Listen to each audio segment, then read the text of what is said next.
इसके बाद what's happening? Fourth question. Try calculating installments here. Try calculating installment here.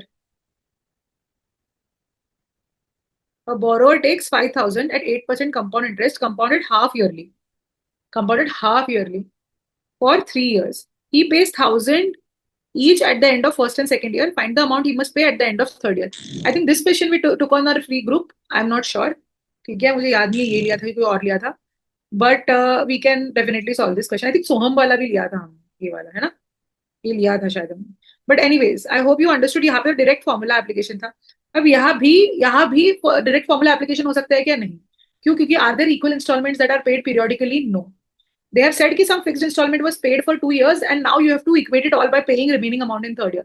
So now our base comes to picture.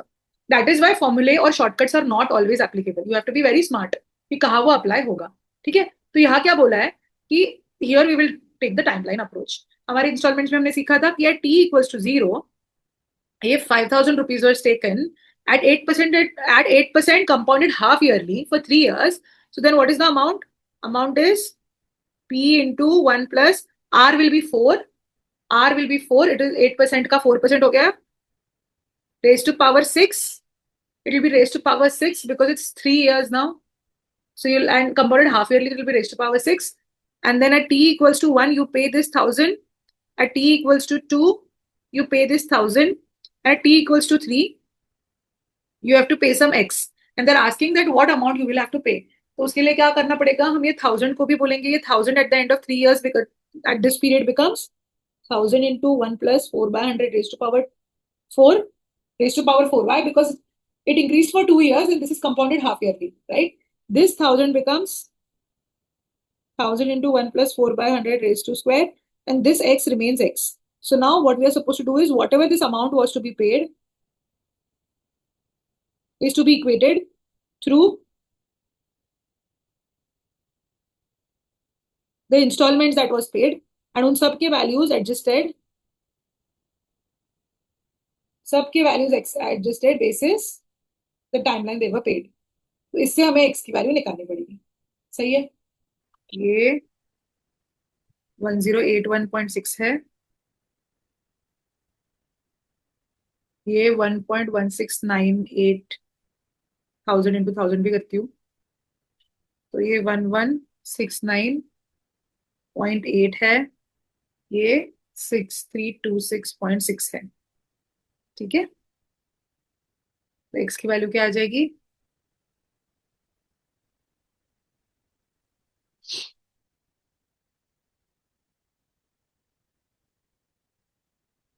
4138.2.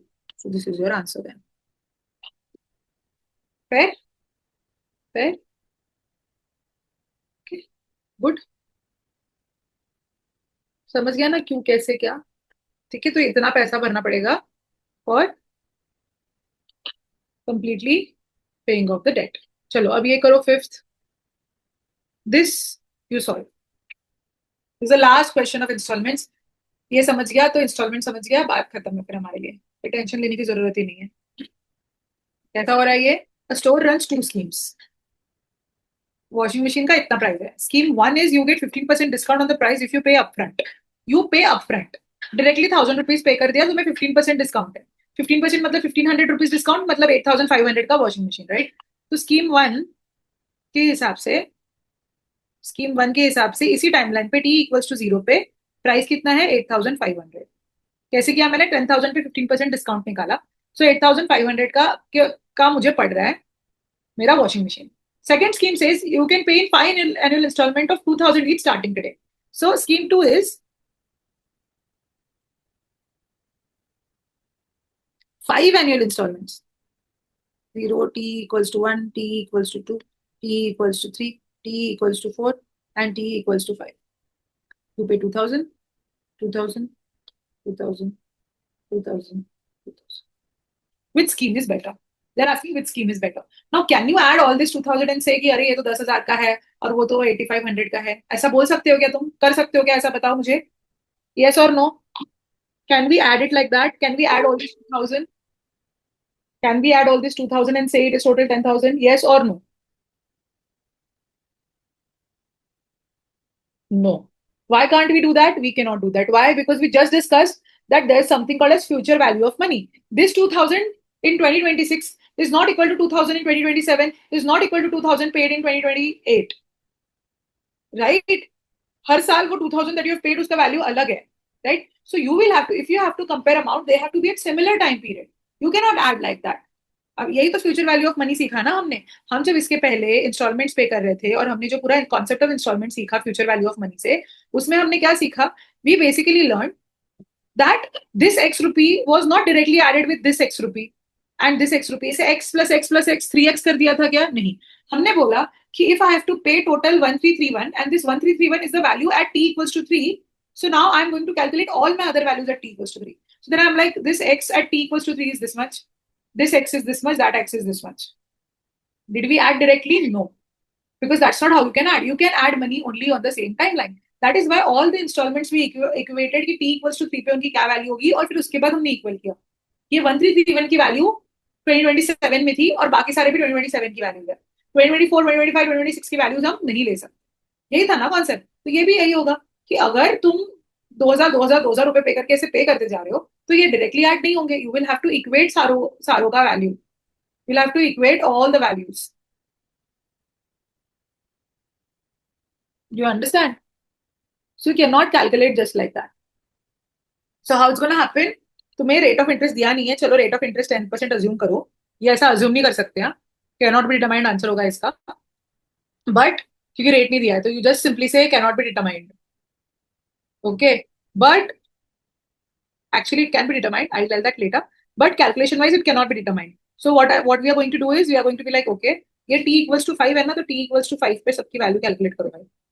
t equals to value पे t equals to 5 पे सबकी value calculate करो तो मैं compare कर पाऊंगी कि 8500 की वैल्यू t equals to 5 पे क्या है और इन सब 2000 की वैल्यू t equals to 5 पे क्या है. So यहाँ पे the value becomes, अगर rate is 10%, so it becomes p into 1 plus r by 100 raised to power 5. है ना? This is what it becomes. While this becomes p into 1 plus कितना time period है? 1 2 3 4 years, right? 1 plus 10 by 100 raised to power 4. This is 2000 into 1.1 cube लिख रही हूँ मैं direct. Cube because we know that 1 plus 10 by 100 is 1.1 basically. ये 1.1 square, ये 2000 1.1 और ये 2000. सही है. तो अभी हम करेंगे कंपेयर. चलो फिफ्थ क्वेश्चन यहाँ पे कंपेयर करते हैं. है ना? फिफ्थ क्वेश्चन कंपेयर करते हैं. सो क्या था हमारा? ये जो 8500 है ये 1.1 रेज टू पावर 5 ये था. तो what is 1.1 raise to power 5 into, ठीक है, this is scheme 1. And scheme 2 में प्राइसेस क्या क्या थे? 2000 इंटू 1.1 रेज टू पावर 4. सारे 2000 ही थे ना, तो ऐसे कर देती. क्यूब स्क्वायर, यही था, यही था addition. How much is this? वैसे तो ये जीपी है, ज्योमेट्रिक प्रोग्रेशन है ये. Sum of n terms in geometric progression जो हमें निकालना आता नहीं क्योंकि अब तक हमने जीपी सीखा नहीं है. ये 1 ही है ना बस. अभी करो, ऐड करो. is 1 plus 1.1 plus 1.1 square plus 1.1 cube plus 1.1 raised to power 4 is 61 whatever into 2000 is equal to 12,210. See, when you compare like this, you realize कि oh, this is actually cheaper. So what you will go through? You will go to scheme 2. Understood? So even if it feels like आज पे करके मुझे, even if it feels like आज पे करके मुझे 15% discount मिल रहा है, सिर्फ 8,500 रुपए पड़ रहा है. If you actually think long term, in the long term you are ending up paying more. EMIs में you always end up paying. It just feels, sorry, हाँ मतलब EMI में, ये वाली EMI में ऐसा नहीं हो रहा है. But ऐसा लग रहा है कि 15% डिस्काउंट है. But when in long term if you calculate 5 years later you'll realize कि oh, this money is more than just paying 2,000 rupees for 5 years consistently. Do we understand how we calculate future value of money here to close installments का comparison? Yeah, very real life, right? Very real life. Very real life. You can actually go to some store and you can actually end up being in a situation where they ask you to do like this, and then you'll be like, okay, wait, let me calculate. Sit and calculate the number. It seems like a trick, but scheme 2 is better. So this is where we finish installments. इसके दो approaches हैं और दोनों भी याद रखना that if the installments are equidistant, we use P into R into 1 plus R raised to power T divided by 1 plus R raised to power T minus 1 वाला formula. But if it is not equidistant, we do this future value of money वाला timeline. And always money in the same timeline can be compared. है ना? Money in different timeline can't be compared. Right? If I gave somebody 2,000 rupees and 1 year later they are returning me 2,000 rupees, मतलब मैं तो नुकसान में हूँ, है ना? वो 2,000 रुपए में अगर किसी ने let's say somebody I am today let's say approximately I borrow 1 lakh rupee from Nitya, right? And I tell her that 1 year later I'll give you the 1 lakh rupee. Like out of friendship she did do that. But अगर मैंने वो 1 लाख रुपए का जाके सोना खरीदा और मुझे 10 ग्राम सोना 1 लाख नहीं मिलता अभी, but let's say 1 lakh rupees में मुझे 10 ग्राम सोना मिल गया, right? And then 1 year later I sell that सोना at 1.25 lakh, 25,000 मेरे जेब में और 1 लाख रुपए उसको दे दिए, है ना? क्योंकि वो जो 1 लाख की वैल्यू है वो विद द सोना because of the interest and because of the increase ऐसी हो गई है. बट एब्सोल्यूट 1 लाख की तो वैल्यू ही नहीं रही फिर उसको. वो अगर उसी 1 लाख का नित्य सोना ले लेती बट उसकी जगह उसने मुझे दे दिए, और अभी अगर वो सोना लेने जाएगी तो उसको मिलेगी क्या? 1 लाख रुपए में उतने सोना मिलेगा कि जितना पहले मिला था? नहीं मिला.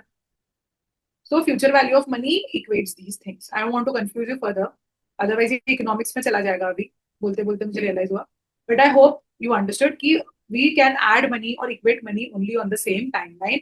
And in this scenario, we are putting interest on any rupee value. We are like t equals to 5 पे compare करना है. Okay, I'm gonna make every 2,000 rupees कि t equals to 5 पे उसकी क्या value होगी, then I will add. And then I will compare it with not 8,500 but 8,500 की value जो t equals to 5 पे होगी. ठीक है? All right, cool then. So this is it. This is it about installments. This is how we finish installments entirely. And interest and installment का bucket हमारा हो गया खत्म.